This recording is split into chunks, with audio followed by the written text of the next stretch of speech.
Once more into the gym, considering the annoyance of how long it took me to figure out what teleporters to use back in the Sylph Tower. It's amazing that I've memorized how to get to Sabrina through the longest possible teleport path so we can face everyone in the gym before reaching her. Though part of that has to do with the fact that the teleporters are the only way to travel from box to box in this gym. Whereas, with the exception of the room where Gary was waiting, which in turn was the only room that led us to Giovanni, we could get to them via either teleporters or just walking around with the key card.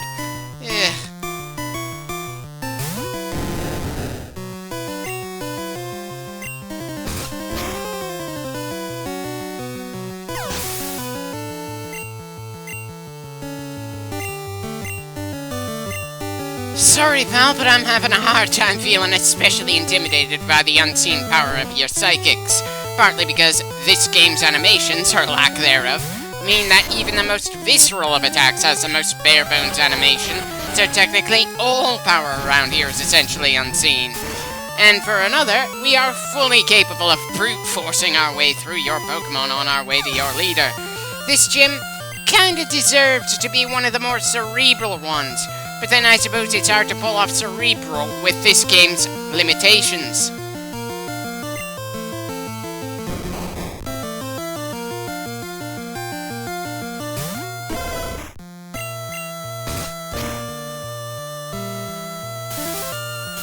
Right. Like I'm gonna use anything other than a physical attack against psychic types that are, especially in this generation, very capable of resisting special attacks. Not that the game itself actually informs you that there's any kind of difference between physical and special attacks, or really anything about said attacks. Hell, we don't learn about Stab until frickin' Pokemon Stadium 2, not even the mainline game. It's almost like they designed it with the idea the player would do a lot of experimenting when they didn't actually leave the player all that much room to experiment when it came to learning moves or regaining ones you've chosen to forget.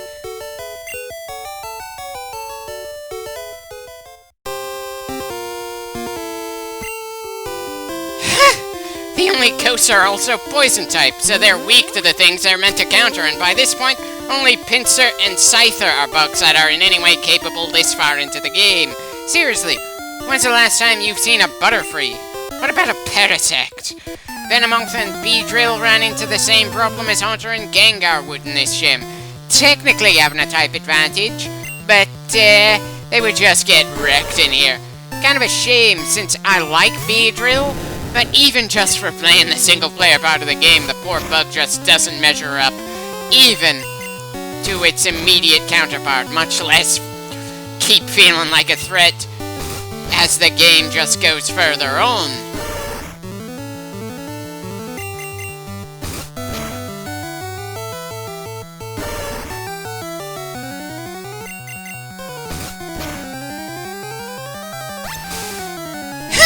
Brilliant move, spraying water at the unrelenting sea serpent.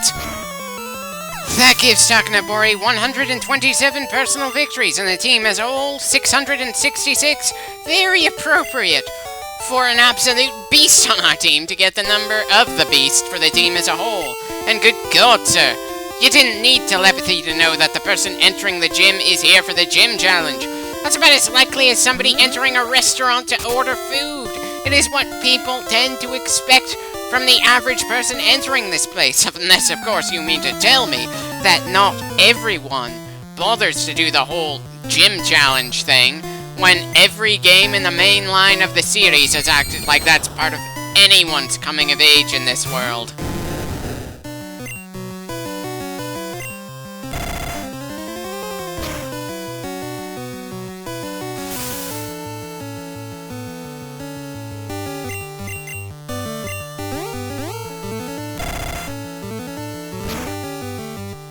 Well, that was less troublesome than the last time Takanabori fought against a Ghastly.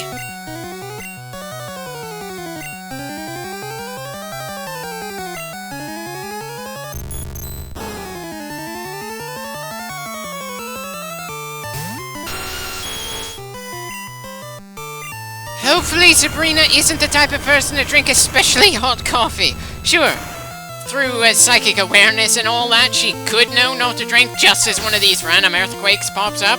But it's probably annoying to have to stop drinking due to the risk of being charred by the current challenger using a literally ground-shaking attack.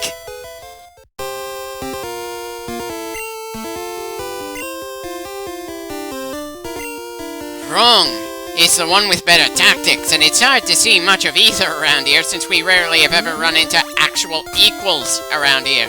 And good God, that advice she gave at the end there was so useless it felt like a waste of text.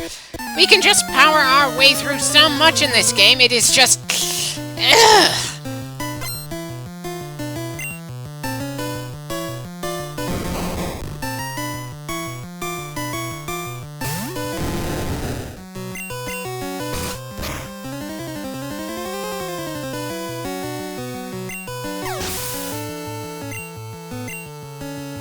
Welcome to level 40, Taki. 129 wins on your card, so it's time for others to get to the front line.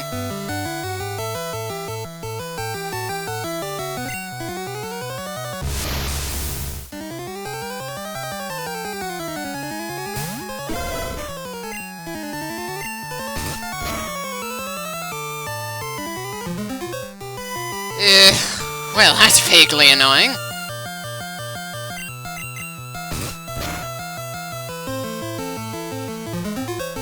Just because you turned a 2-shot win into a 3-shot doesn't mean you did better. At least not in these kinds of circumstances. Well, Garm's tied with Neo now.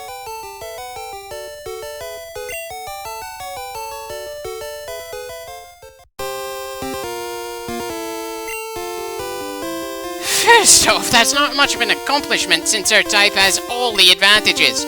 Secondly, I would have liked to know more details about what the hell caused that confrontation, how long the rivalry lasted, and anything else that would have led to a moment where a new gym usurps the old. Come on, man, give me some damn world building here.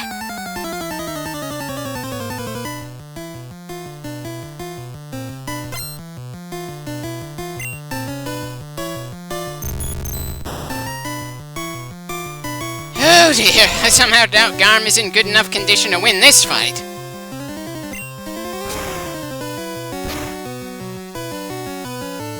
Oh yeah, Ember definitely isn't gonna get the job done, and none of his other attacks will do a damn thing.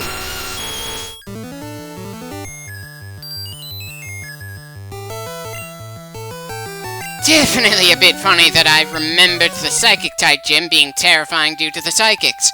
And it's the ghosts that have been giving us the most damage to us so far in here. At least we have the flute, so Kohaku doesn't have to keep taking plenty of hits in his sleep. That's gotta be worth something.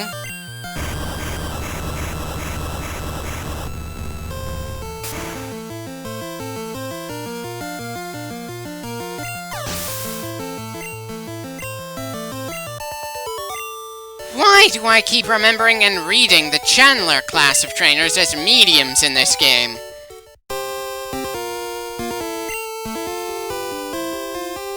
Well, that's not your only issue, but at least you've got an idea for how you're gonna try to improve here. That said, we've certainly taken on enough trainers for the moment that I think we can just pull back and heal for now. Sure, we haven't taken all that much HP and damage, but still, Garm doing so little damage to that Haunter kinda shook my confidence a bit, even if we've been sweeping all the gym trainers under the rug so far. Do any of the later games do much to expand on the role of the gym trainers outside of just being extra obstacles for the player on the way to the gym leader? And is there any in-universe explanation for why some gyms like Brock's only get one gym trainer while Sabrina's get so damn many? Is it based on how popular the local gym leader is with people who want to take the role of a gym trainer? Or is it something that the local league decides? I know, not especially important and all that, but it's not like I can go to the anime to figure that out since Ash didn't need to deal with gym trainers, just the gym leaders, as soon as he arrives and issues the challenge. Huh. I could have sworn there were more trainers between us and Sabrina. My mistake, and it's actually kind of a pleasant mistake.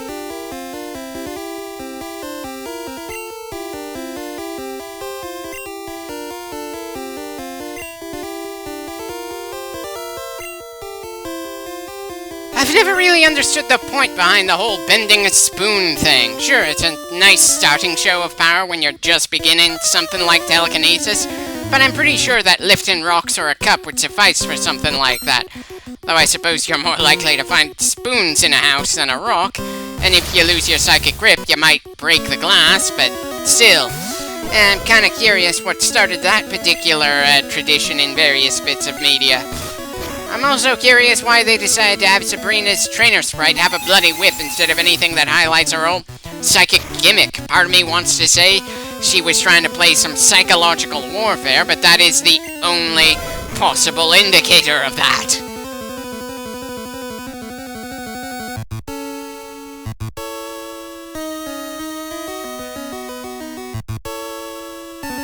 Well, certainly wasn't expecting her to one-shot Garm like that with her first bloody Pokemon, so choosing the next member to fight is a bit iffy. Because there's absolutely no way that Kadabra is her absolute strongest, and I damn well know that Marbleback isn't gonna be able to outspeed this first powerhouse.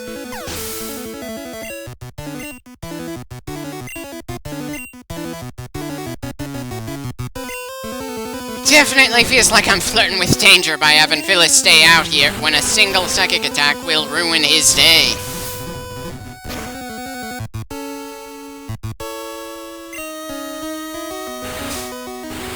Okay, helps that the random move picker in this game means there's always a chance we won't get the painful strike. Though luck is not something you want to rely on for, yeah, obvious reasons. Still, good to know that Mr. Mime isn't as hard-hitting as Kadabra was. See you in hell, you unsettling clown. Definitely wasn't expecting Phyllis to level up inside the Psychic Gym.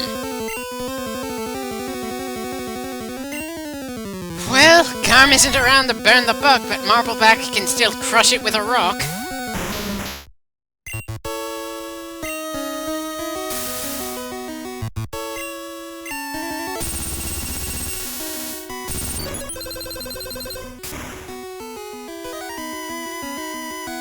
Right. No sending Marbleback out against anyone else if the already slow bastard has to deal with paralysis as well.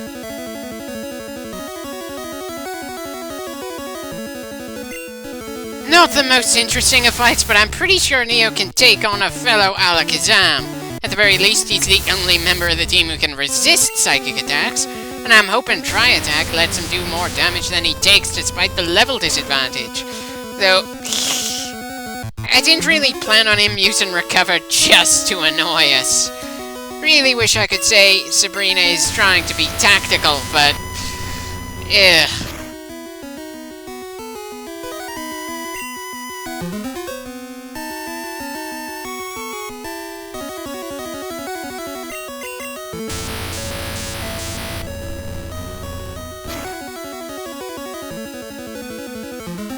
oh, come on! Now you're just drawing this out for the sake of being a bit of a troll, aren't you? Maybe I should have sent out Takanabori instead of Neo. After all, Bite has a lot more ammo than Tri-Attack.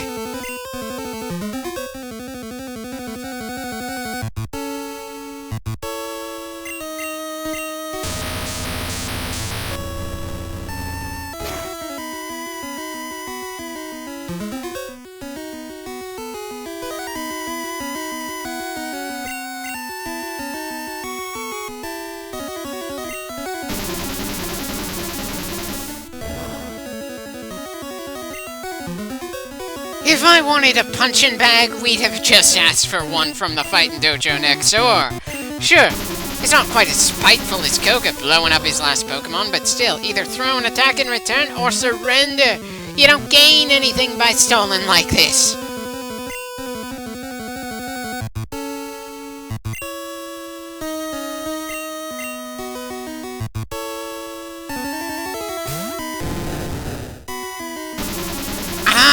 So she only struck at us when she didn't have to deal with a resistance. Wish I could feel horrified that one shot did to our biggest ace, but I'm more pissed than intimidated.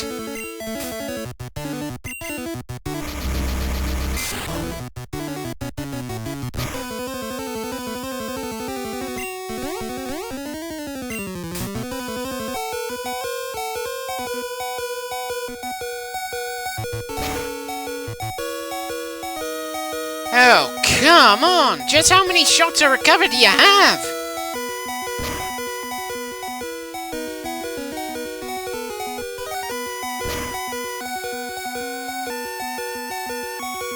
Sorry it had to end like that, Taki, but you wore him down a little at least, and good God.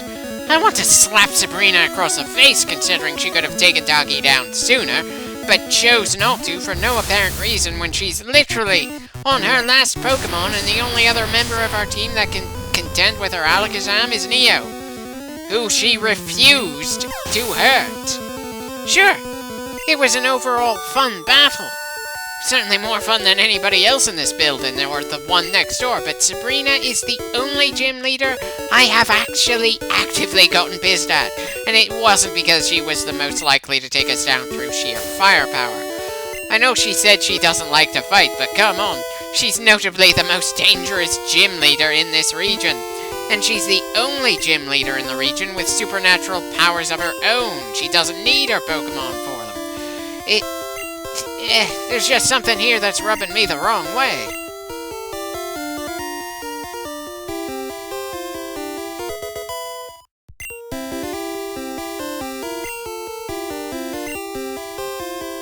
And it's less effective than the other psychic attacks we have, so I see no reason to teach it to anyone.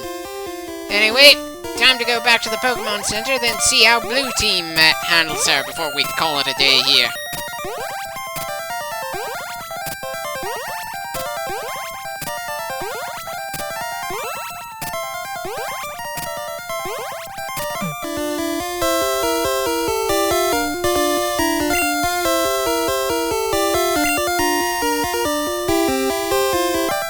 Well, last time I checked, there were different categories of psychic power, and unless you explicitly got precognition, I doubt you'd have any better luck if you had some.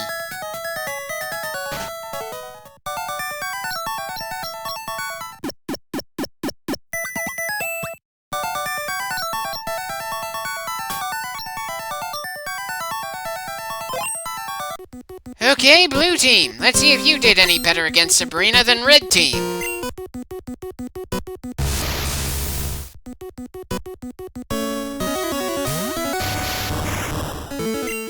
Sonic Boom might have been a better choice of attack. It's a normal type, so we probably wouldn't block it as much as a special. Okay! So I underestimated the power of the stab around here.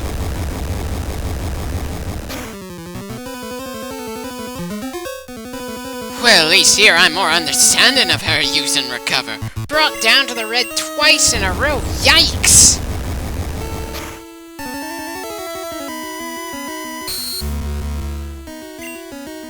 Oh, good job! You disabled the move we haven't pulled out yet.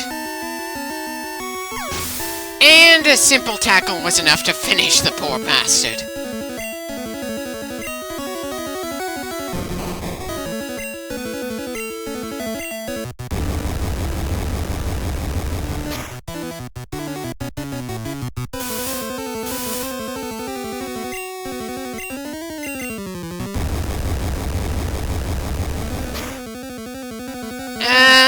Do electric attacks not count as special for some reason?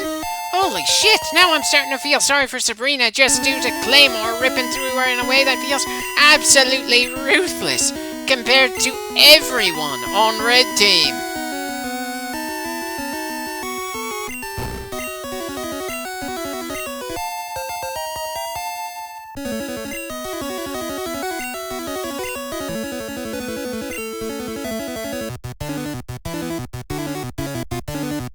Yeah, I named Blue Team's new water type after the Greek sea nymphs.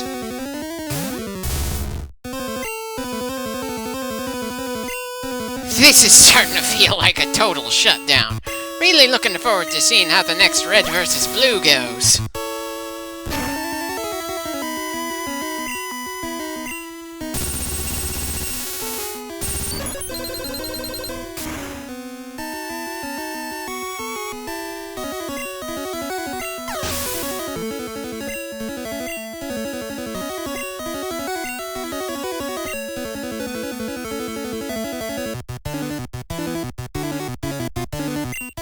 Guess we're seeing the debut of Nereid.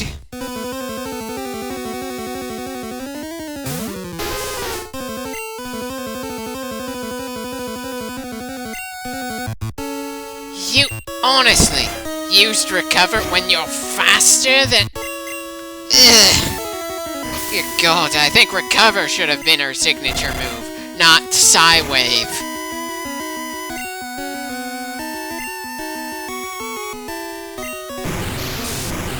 Yeah, this was an epic shutdown from Blue Team. Definitely looking forward to the next clip. Oh boy, this is gonna be a tough one.